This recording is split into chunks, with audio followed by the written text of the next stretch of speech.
Do you want to know my favorite part about living in Toronto? Absolutely nothing, because I'm in the Hamptons in Edmonton and I'm standing in a massive yard.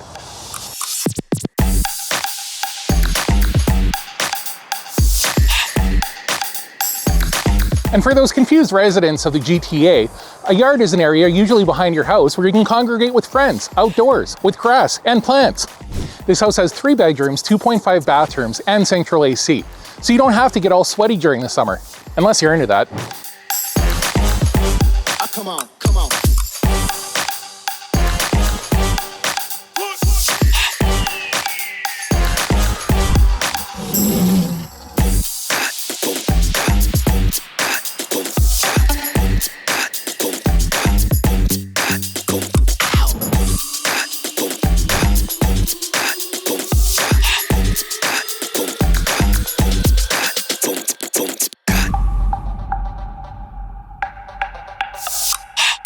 So stop creeping me on the internet like I'm your ex. Call me today.